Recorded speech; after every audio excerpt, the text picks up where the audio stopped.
And then he told me about these worms, these planaria, and this experiment. So, apparently, if you cut a worm in half, the head regrows a tail, and the tail regrows a head. So this scientist decided to take that experiment to the next level. So he taught the worms some tricks, like responding to the light and things like that. And then he cut the worm in half, and the head regrew the tail regrew the head. And then, without any teaching, without any prompting, he found that both worms could do the same tricks that he taught the first whole worm.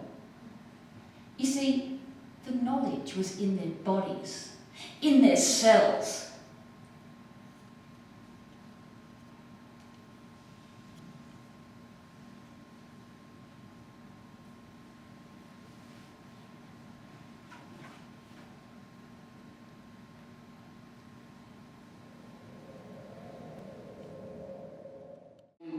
A Yiddish King Lear. Frank Pa gave all. Well, that when man was right. No, I'll weep no more.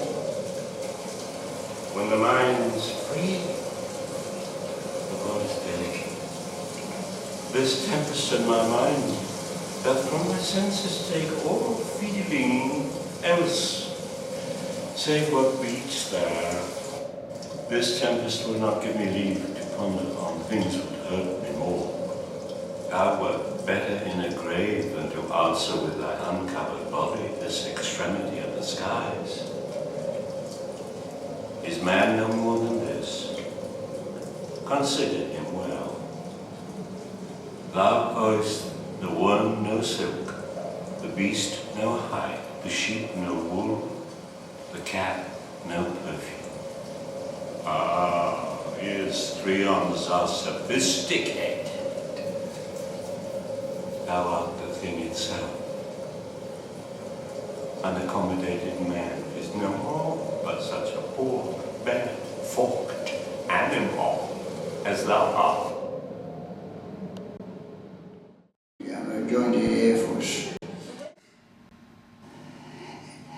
Bomb disposal wasn't the greatest job that I want to do.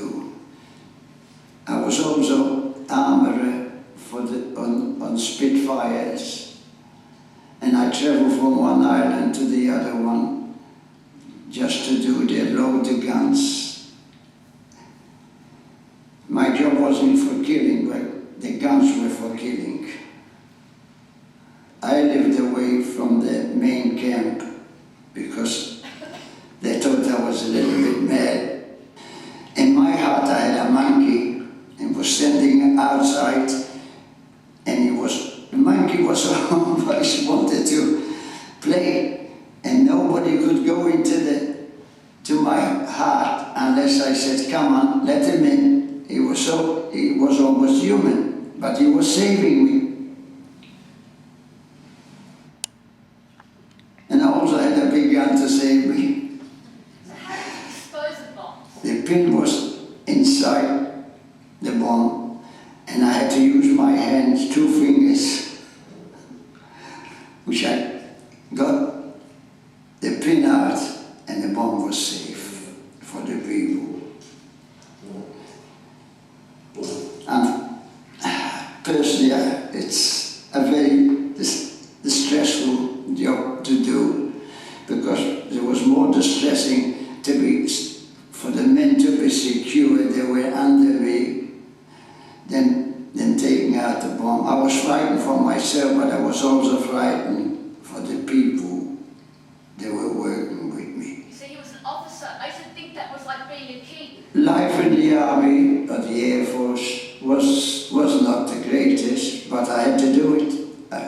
I wanted to do it. So the future children of mine and everybody else could be free, and they could do what they wanted to do.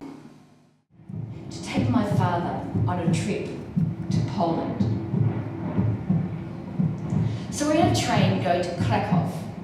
So we're sitting in the train. It's one of those old-fashioned trains, you know, with the carriages like you see in the old movies. So we're sitting in the train.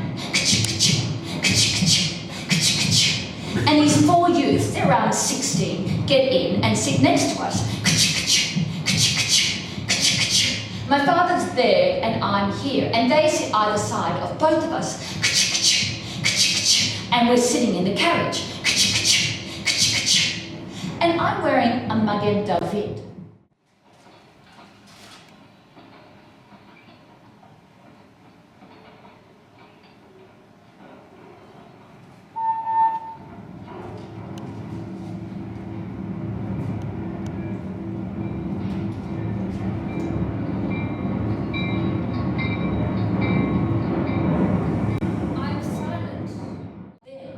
They're looking at me and they're talking. But I don't know what they're saying, but my father does. But they don't know that he can understand them. And I'm looking at him because I'm feeling really uncomfortable. I want to get out and go to another carriage. But my father's just sitting there. He wasn't going to be threatened by those youths. But I'm feeling really uncomfortable now. I want to get out, go to another carriage, but my father just looks straight ahead. He's not going anywhere.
I realise it's a small museum.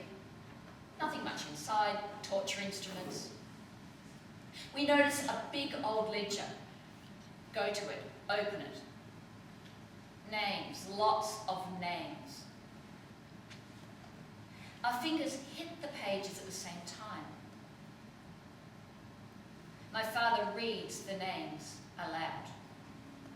Gittel, Michael. This was my niece. This was my nephew.